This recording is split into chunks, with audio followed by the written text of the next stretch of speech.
Rehana Parvin meet call.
আচ্ছা, আমরা এখন শুরু করি।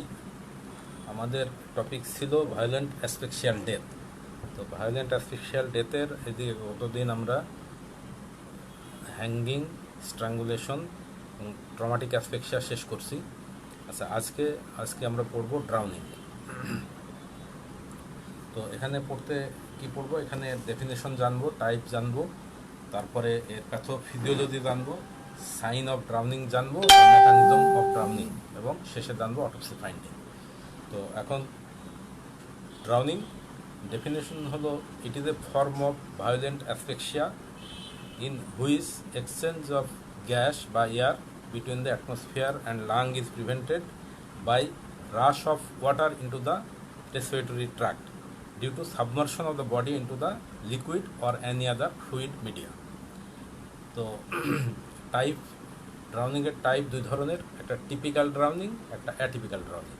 তো টিপিক্যাল ড্রাউনিং হলো যে সেই ড্রাউনিং যেখানে লাংসের ভিতরে পানি থাকবে, আর অ্যাটিপিক্যাল ড্রাউনিং যেখানে লাংসে পানি থাকবে না। তাহলে টিপিক্যাল ড্রাউনিংয়ের আন্ডারে আছে দুইটা, একটা হলো ফ্রেশ ওয়াটার ড্রাউনিং আর একটা হলো সল্ট ওয়াটার ড্রাউনিং। আর অ্যাটিপিক্যাল ড্রাউনিংয়ের সঙ্গে দুইটা আছে, একটা হলো ইমারশন সিনড্রোম অর হাইড্রোকিউশন, আর আরেকটা হলো post immersion syndrome or secondary drowning or near drowning. তো এখন মেকানিজম অফ ড্রাউনিং কি?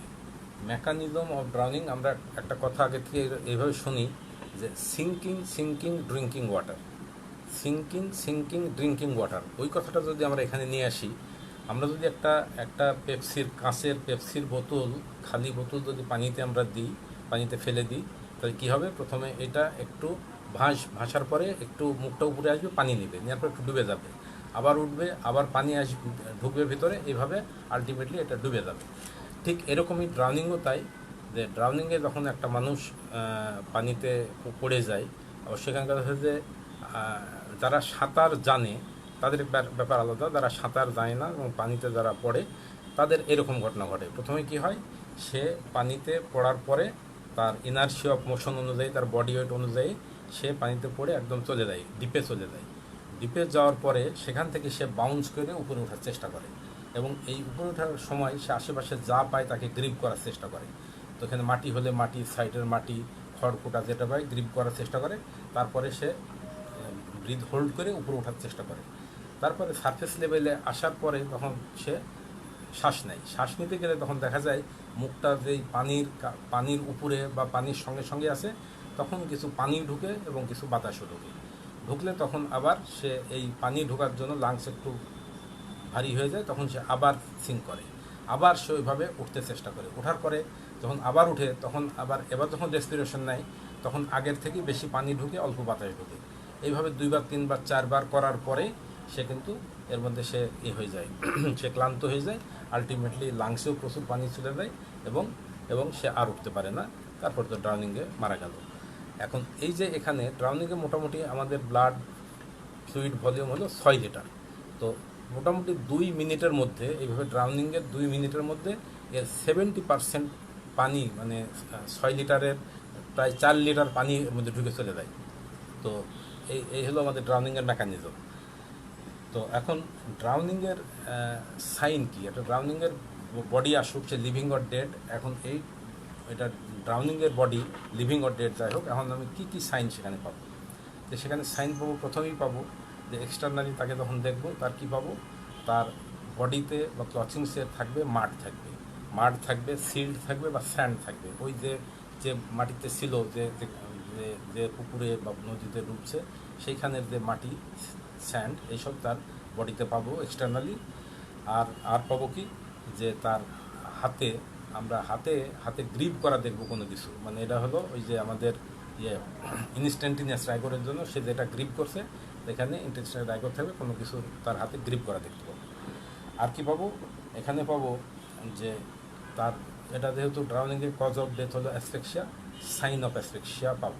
সাইন অফ অ্যাসফিক্সিয়া কি, এটা পাবো আমরা cyanosis, petechial haemorrhage, congestion, oedema. Cyanosis কোথায় কোথায় পাবো এটা জানি আমরা, tip of the nose, lip, তারপরে হলো ইয়ার লোবিউল, এগুলিতে আমরা সায়ানোসিস পাবো। আচ্ছা, এরপরে পাবো কি, এটা পাবো হলো ম্যাসারেশন পাবো। ম্যাসারেশন হলো ম্যাসারেশন অফ দ্য স্কিন। কোথাকার স্কিনে ম্যাসারেশন পাবো, সেটা পাবো আমরা টিপ অফ দ্য ফিঙ্গার, তারপরে skin of the palm, back of the hand, তারপরে তোমার সোল, এইগুলি আমরা ম্যাসারেশন পাবো। ম্যাসারেশন মানে এটা একটু ফুলে যাবে এবং একটু সফট হবে, এটা একটা সাইন এখানে পাবো। তারপরে পাবো আমরা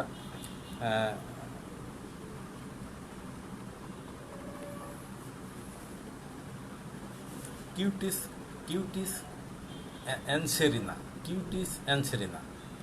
অ্যানসেরিনাটা কি?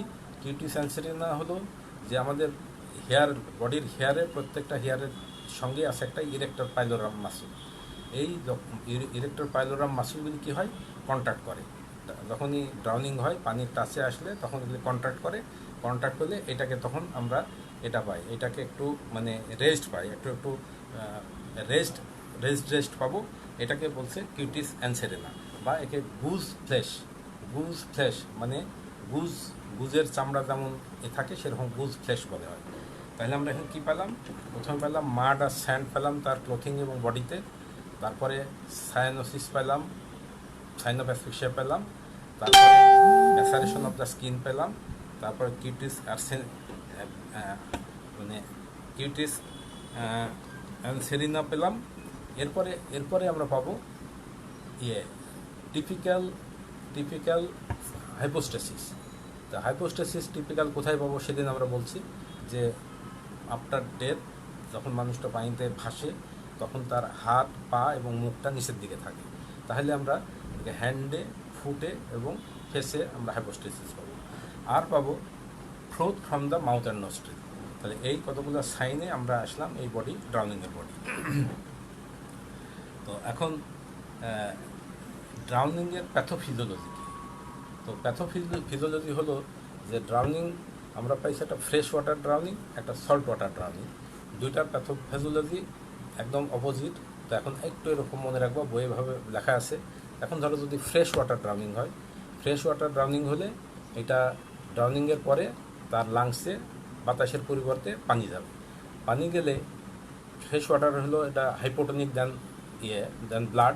তাহলে কি হবে, এটা অ্যালভিওলার ভিতরে ওয়াটার যাবে, পাশে ব্লাড ভেসেলে যাবে। তো এখন এখানে এটা হলো হাইপোটনিক, ব্লাড হলো হাইপারটনিক। তখন এখান থেকে পানি এতে চলে যাবে, এটা সার্কুলেশনে ঢুকে যাবে।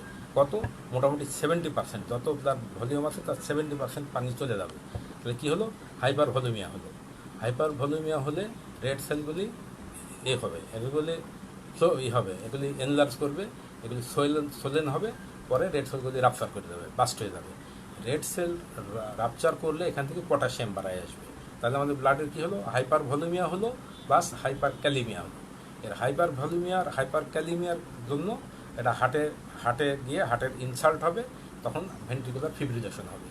ভেন্ট্রিকুলার ফিব্রিলেশন মানে হার্টের রেট, ভেন্ট্রিকুলার রেট মোটামুটি 200, 300, 400, 500 পর্যন্ত হতে পারে। নর্মালি আমাদের হলো 72 পার মিনিট। তো সেইটা যদি 400-500 বার হয়ে যায় মিনিটে, তাহলে কোনো এখানে ফিলিং হবে না, সুতরাং আউটপুট স্ট্রোক ভলিউম আসবে না, আউটপুট আসবে না, খুবই কম আসবে। তাহলে কী হলো, তাহলে এখানে ব্রেন সাপ্লাই পালো না অথবা খুব পালো, একে খুব কম পালো, এখন একে বলা হয় যে সেরেব্রাল অ্যানোক্সিয়া। সেরেব্রাল অ্যানোক্সিয়া হলে ব্রেন সাপ্লাই পাচ্ছে না, মোটামুটি 3 থেকে 5 মিনিটের মধ্যে ডেথ হয়ে যাবে। তাহলে ফ্রেশ ওয়াটারের মেকানিজম কী হলো, ওয়াটার লাংসে ঢুকলো, সেখান থেকে সার্কুলেশনে গেল, সার্কুলেশনে গিয়ে হাইপার ভলিউমিয়া করলো, হাইপার ভলিউমিয়া করার জন্য রেড সেলগুলি সোলেন হলো এবং রাপচার করলো, রাপচার করার পরে সেখান থেকে পটাশিয়াম আসলো, পটাশিয়াম লেভেল বেড়ে গেল, আর এদিকে হাইপার ভলিউমিয়া আর হাইপার ক্যালিমিয়া এর কারণে ভেন্ট্রিকুলার ফিব্রিলেশন হলো। ভেন্ট্রিকুলার ফিব্রিলেশনের জন্য ব্লাড মানে স্ট্রোক ভলিউম কমে গেল, ব্রেন সাপ্লাই পালো না, এটাকে আমরা বলছি সেরেব্রাল অ্যানোক্সিয়া। সেরেব্রাল অ্যানোক্সিয়া হলে মোটামুটি 3 থেকে 5 মিনিটের মধ্যে মারা যাবে। এটা হলো ফ্রেশ ওয়াটার ড্রাউনিং।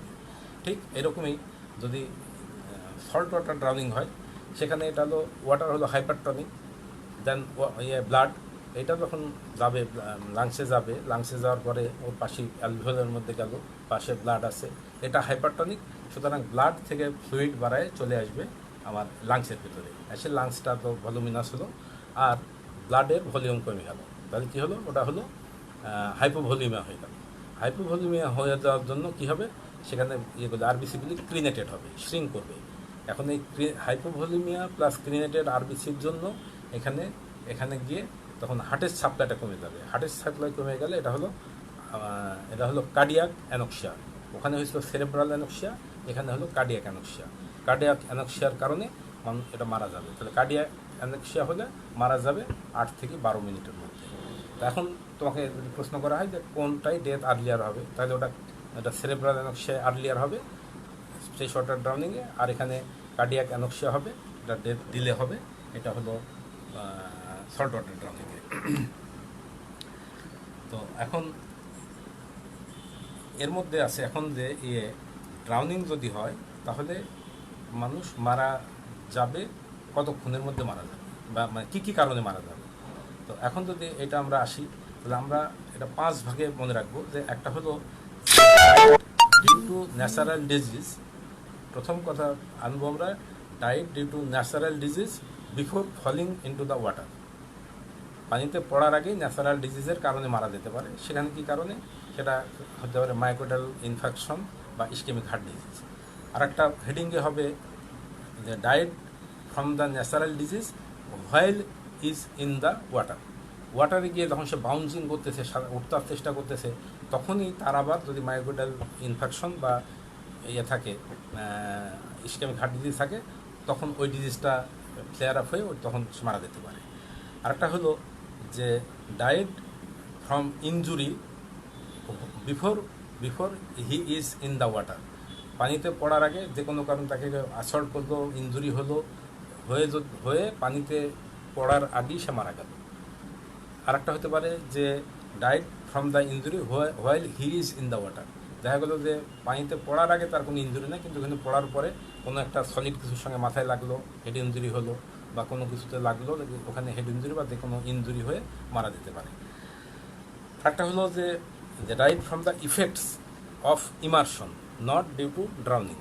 তো ড্রাউনিংয়ের যে কথা বললাম যে পানি ঢুকবে লাংসে, এই মেকানিজম না হয়ে সে পানি ঢোকা ছাড়াই মারা গেল, এটা হলো died from the effect of immersion. আর শেষের এই পয়েন্ট হলো ডাইড ডিউ টু ড্রাউনিং। তাহলে এই আমরা মোটামুটি কজ অফ ডেথকে 6 ভাগে বলবো। একটা হলো যে died from the natural disease before falling into the water. আর একটা হলো died from natural disease while he is in the water. তাহলে died from injury before falling into the water. Dying from the injury while he is in the water, তারপরে dying from the effect of immersion, আর dying from drowning. তাহলে এইভাবে আমরা কজগুলি একটু মনে রাখবো। তো এখন এখানে এটা আসলো, এখন আগে আমরা ওখানে যে বললাম এটা হলো আমাদের টিপিক্যাল ড্রাউনিং।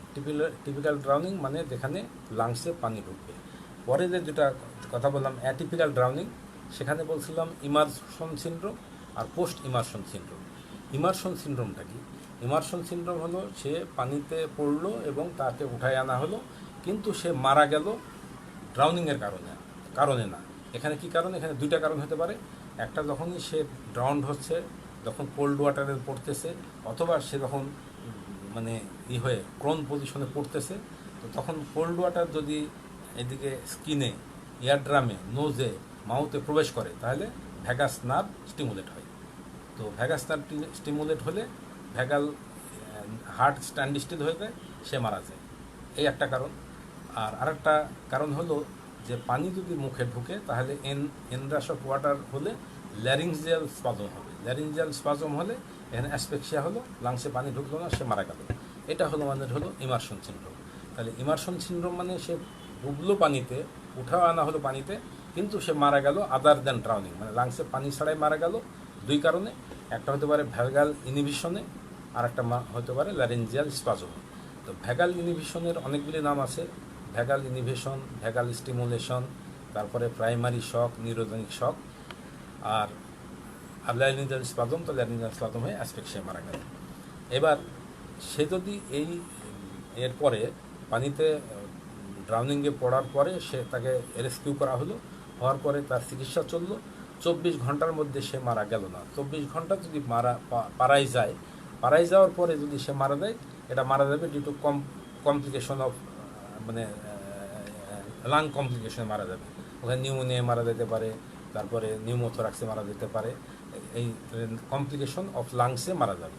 তাহলে 24 ঘন্টার মধ্যে যদি মারা না যায়, পরবর্তীতে চিকিৎসার সময় যদি সে মারা যায়, এই কন্ডিশনটাকে আমরা বলতেছি যে post immersion syndrome or secondary drowning or near drowning.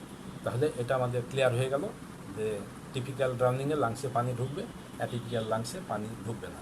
Atypical লাংয়ের কারণ একটা হলো ইমারশন সিনড্রোম, এর আরেক নাম হাইড্রোকিউশন। তো এখন পোস্টমর্টম ফাইন্ডিং কী পাবো? ড্রাউনিংয়ের কেসের পোস্টমর্টম ফাইন্ডিং কী পাবো? তো পোস্টমর্টম ফাইন্ডিংয়ে আমরা যখনই এটা বলতে যাবো বা পড়বো, তখন আমরা ভাগ করবো যে এক্সটার্নাল ফাইন্ডিং, ইন্টারনাল ফাইন্ডিং। তো এক্সটার্নাল ফাইন্ডিংয়ে আমরা আগেই যেটা বলছি, যেগুলি সাইন, তার মধ্যে একটা কী পাবো? এখানে পাবো স্যান্ড, মাড, এইগুলি পাবো তার ক্লোথিংয়ে পাবো, তার শরীরেও পেতে পারি। তারপরে এখানে পাবো ক্লিনজিং অফ সামথিং, এটা হলো যে এর জন্য ইনস্ট্যান্টেনিয়াস রাইগরের জন্য। সায়ানোসিস পেতে পারি, মানে সাইন অফ অ্যাসফিক্সিয়া পেতে পারি। আর এদিকে পাবো হাইপোস্টেসিস পাবো কতগুলো স্পেসিফিক জায়গায়। কোন জায়গায় সেটা আগেই বলছি, সেদিনও বলছিলাম হ্যাঙ্গিংয়েও, যে গ্লোবিং অ্যান্ড স্টকিং, হ্যান্ড এবং ফুটে। আর পাবো ফেসে। তো এইগুলি এক্সটার্নালি পেলাম। ইন্টারনালি গিয়ে আমরা কী পাবো? ইন্টারনালি গিয়ে আমরা রেসপিরেটরি ট্র্যাক্টে এবং রেসপিরেটরি ট্র্যাক্টে পাবো কি? ওই স্যান্ড, মাড আর ওয়াটার পাবো। স্টমাকে গিয়ে ওয়াটার পাবো, সেই ওয়াটারে স্যান্ড, মাড এইগুলি পাবো। আর অন্যান্য ভিসারা এইগুলি পাবো কি? ওই যে সাইন অফ অ্যাসফিক্সিয়া, সেখানে কি কনজেশন পাবো এবং পেটিসিয়াল হেমোরেজ পাবো। এই হলো আমাদের পোস্টমর্টম এখন এটা পাওয়ার পরে এখন পোস্টমর্টম রিপোর্টটা কীভাবে লিখবো? আগের দিন যেমন বলছি যে এখানে 3টা কথা মনে রাখবো। In my opinion death was due to A as a result of B which was antemortem and C in nature. দেখা যায় এখানে হলো ড্রাউনিংয়ের আমরা জানি মুড হলো অ্যাসফিক্সিয়া। তো এখানে কী হবে আমার? In my opinion death was due to asphyxia as a result of drowning which was antemortem in nature. এখানে এই যে ম্যানার, হোমিসাইড, সুইসাইড বা অ্যাক্সিডেন্ট আমি উল্লেখ করলাম না। কতগুলি ক্ষেত্রে করতে হোমিসাইড এগুলো আমি উল্লেখ করবো না বা করা যাবে না, কেননা এটা আসলে সে নিজেই নদীতে পড়লো, না কেউ ফেলে দিল, না অ্যাক্সিডেন্টালি পড়লো, এটা আমি জানি না। তাহলে এখানে হলো circumstantial evidence will prove the cause. তো এখন প্রুভ দ্য ম্যানার। তো এখন হলো কোন ক্ষেত্রে আমরা ওপিনিয়নে আমরা ম্যানারটা উল্লেখ করব না। সেখানে আমরা এখান থেকে যদি যাই তাহলে আমরা বলবো ড্রাউনিংয়ে করব না, তারপরে ইলেকট্রিকিউশনে করব না, স্নেক বাইটে করব না, ফল ফ্রম হাইটে করব না, ওইদিকে পয়জনিংয়ে করব না, এরকম অনেকগুলি কতগুলো কথা আছে। এইগুলিতে আমরা ম্যানারটা বলবো না, অন্য জায়গায় কিন্তু আমরা বলবো। আচ্ছা, এখন এর মধ্যে একটা আছে ডায়াটম। এখন সে একজন ডুবে মারা গেল একটা পুকুরে, ধরো একজনের বাড়ি চিটাগাং, তার ভাই থাকে রাজশাহীতে, এখানে বেড়াতে আসলো, তার হোস্টেলের সঙ্গে পুকুর আছে, ওই পুকুরে ছেলেটা ডুবে মারা গেল।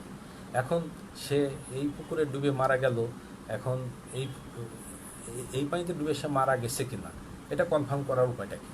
এই কনফার্ম করার উপায় হলো একটা ডায়াটম টেস্টের মাধ্যমে, ডায়াটম টেস্ট। এখন ডায়াটম সম্বন্ধে আমাদের একটু জানতে হবে যে ডায়াটম কি। ডায়াটম হলো একটা ইউনিসেলুলার অ্যালজি। এখন এই অ্যালজি আমরা আমাদের জন্মের জন্য, আমাদের অস্তিত্বের জন্য অ্যালজির কাছে আমরা দায়ী, অনেক দায়ী, মানে দায়ী। কীভাবে দায়ী? যে প্রথমে সারা পৃথিবীতে আসে অ্যালজি জীবের মধ্যে, তারপরে সূর্যের আলোতে এই অ্যালজি করলো কি রেসপিরেশন নেওয়া শুরু করলো। রেসপিরেশন নেওয়া শুরু করলে তো সে অক্সিজেন করলো, সে অক্সিজেন তৈরি করলো, ওদিকে কার্বন ডাইঅক্সাইডকে ভেঙে অক্সিজেন করলো। এই অক্সিজেন হওয়ার পরে তারপরে আস্তে আস্তে আস্তে আস্তে অন্যান্য জীব তৈরি হয়েছে। এখনও অ্যালজি পৃথিবীতে যত অক্সিজেন দরকার তার কিন্তু 40% অক্সিজেন তৈরি করে অ্যালজি, আর 20% আসে আমাদের অ্যামাজন যে আছে দ্বীপ, সেখানে শুধু জঙ্গল, বন আর বন, ওই বন থেকে আসে 20%, আর 40% এইদিকে আমাদের এই প্রকৃতিতে লাগানো গাছ বা অন্যান্যভাবে আসে। তাহলে অ্যালজি জীবনের জন্য, প্রাণের জন্য অ্যালজি প্রথমে সেই দায়ী, পরে এখনও পৃথিবীকে অক্সিজেন সাপ্লাই দিতেছে এই অ্যালজি। এই অ্যালজি হলো ইউনিসেলুলার অর্গানিজম, যার ওয়ালটা হলো সিলিকন দিয়ে তৈরি। আর সব থেকে আরেকটা এক্সেপশন এখানে যে কোনো কোনো অর্গানিজমের সেলে এটা কিন্তু ট্রান্সপারেন্ট না, কিন্তু অ্যালজির সেল ওয়ালটা ট্রান্সপারেন্ট। তো এখন এখানে একটু ইন্টারমিডিয়েট পড়ছো, আমরা একটু জানি কত প্রকারের স্পেসিস আছে অ্যালজির। এটা স্পেসিস আছে 20,000 থেকে 2 মিলিয়ন পর্যন্ত, এত স্পেসিস আছে। এখন তাহলে এই অ্যালজি ওই পানিতে আছে, সব জায়গায় থাকে, পুকুর, নদী, তারপরে ডুবা, সমস্ত পানিতে এসে থাকে, ঘরের কোনায় টোনায় সব জায়গায় থাকে। এখন ওই পুকুরে এই ডায়াটম ছিল। এখন এই ছেলে গোসল করতে এসে ওখানে যদি সে মারা যায়, তাহলে আমরা কনফার্ম হবো কী করে? ধরি ওইখানের অ্যালজিটার কালার হলো লাল, ধরে নিই, আর কোথাও লাল কালার নাই। এখন এইটা যখন সে ড্রাউনিং হলো, পানি লাংসে গেল, সেখান থেকে পানি ব্লাডে গেল, ব্লাড থেকে সিস্টেমিক সার্কুলেশন হয়ে যে সমস্ত জায়গায় যাবে। কোথায় যাবে? লিভারে যাবে, কিডনিতে যাবে, বোনে যাবে, বোন ম্যারো যাবে, ব্রেনে যাবে, সমস্ত স্ট্রাকচারে যাবে। এখন যদি এই লাংসে তো থাকবে, এখন এই ছেলে যে এই পানিতে ডুবে মরছে, এখন এমন হতে পারে, কথাও হতে পারে যে না, একে কেউ মেরে ওখানে ফেলছে বা অন্য কোথাও করছিল, তারপরে এখানে পড়ছে, এই নানান কথা আসতে পারে যে এই পানিতে মারা গেছে কিনা এবং ড্রাউনিংয়ে মারা গেছে কিনা। তো ড্রাউনিংয়ে আমাদের ওই যে পড়ছি, একটা হলো মানে ফ্রেশ ওয়াটার ড্রাউনিং, আবার আছে হাইড্রোকিউশন। তো এখন এর ড্রাউনিংয়েই মারা গেছে না তোমার ওই যেতে মারা গেছে, ইমার্শন সিন্ড্রোমে মারা গেছে। তো ড্রাউনিংয়ে মারা গেলে আমরা কনফার্ম করতে পারবো তার ডায়াটম টেস্ট করে। কোথা থেকে? টিস্যু নিব, হয় কিডনি থেকে, অথবা বোন ম্যারো থেকে, অথবা লিভার থেকে, অথবা লাংস থেকে নিয়ে আমরা ডায়াটম টেস্ট করলাম, করে কনফার্ম হলাম যে এই ডায়াটমের কালার যেহেতু লাল, সুতরাং এই পানিতে মারা গেছে। এটা হলো 100% কনফার্ম। এখন ডায়াটম টেস্টের আবার ফ্যালাসি আছে। ফ্যালাসি কি?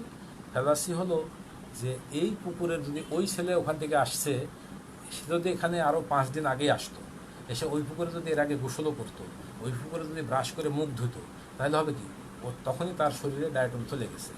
তো ডায়াটম চলে গেছে, তাহলে এখন এই টেস্ট করে পাইলাম আমি ওইটা।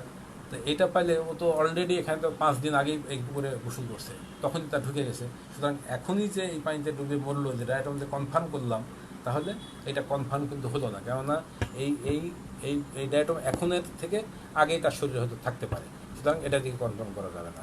অথবা সে হয়তো একবার 1 মাস আগে আসছে, ঘুরে চলে গেছে, আবার আসছে, সেকেন্ড টাইমে গেল, তারপরে বডিতে কিন্তু এই ডায়াটম পাওয়া যাবে। সুতরাং ডায়াটম দিয়ে আমরা বলছি ডায়াটম হলো কনফার্মেটরি টেস্ট, যে এই পানি দিয়ে বা এই পুকুরেই সে মারা গেছে কিনা। কিন্তু ফ্যালাসি আবার হলো যে না, এই কারণে এটা নাও হতে পারে। তো এখন ভায়োলেন্ট অ্যাসফিক্সিয়াল ডেথের চ্যাপ্টার মোটামুটি আমাদের এটুকুই, এটা শেষ করলাম।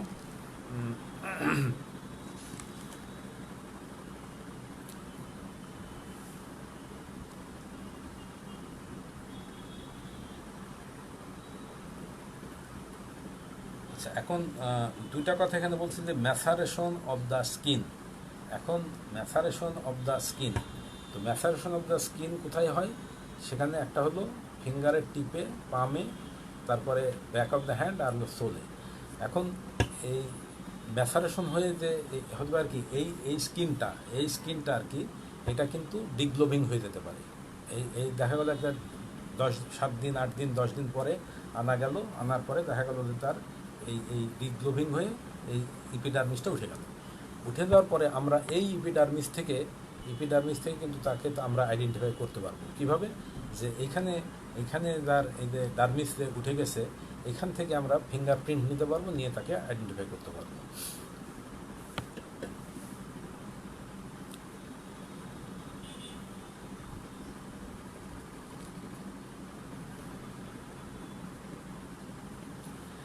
এখন যদি পরীক্ষায় জিজ্ঞেস করা হয় যে confirmatory sign of antemortem drowning কি, confirmatory sign of antemortem drowning কি, আমরা এর আগের দিনে বোধহয় এই ক্লাসে না অন্য ক্লাসে পড়লাম। দেখো, এখন confirmatory sign of antemortem drowning, এটা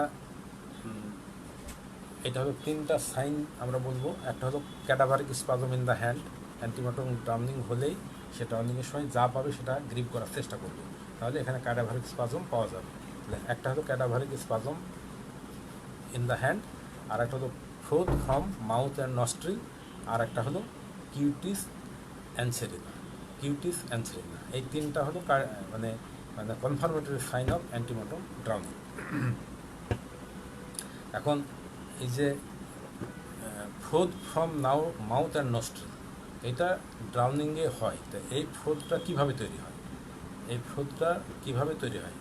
ফ্রোথ তৈরি হলো যে প্রথমে যে সে ওয়াটার লাংসে গেল, তাহলে এই ওয়াটার লাংসের মিউকাস মেমব্রেন আর সারফ্যাক্ট্যান্ট, এই 3টা চার্নিং হয়ে এই ফ্রোথটা তৈরি হয়, ড্রাউনিংয়ের ফ্রোথ তৈরি হয়।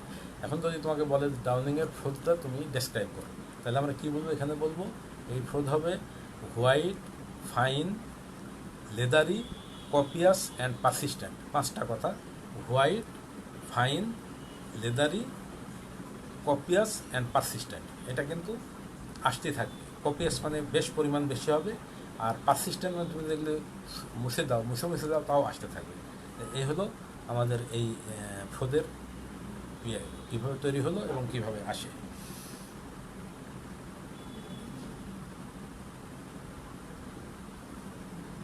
তো আমরা ড্রাউনিংয়ের মোটামুটি এই অল্প কথা এটা শেষ করে ফেললাম।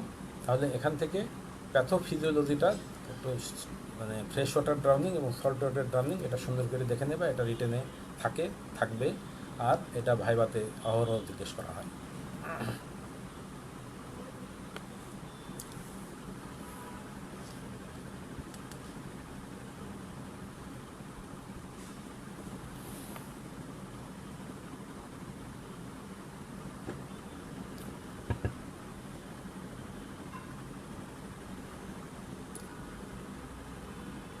তো আমরা আজকে ভায়োলেন্ট অ্যাসফিক্সিয়া শেষ করলাম। এখানে আজ ক্লাস শেষ করি, তারপরে কী ক্লাস হবে সেটা পরে জানাই দেবো। ঠিক আছে, সবাইকে খোদা হাফেজ, আসসালামু আলাইকুম।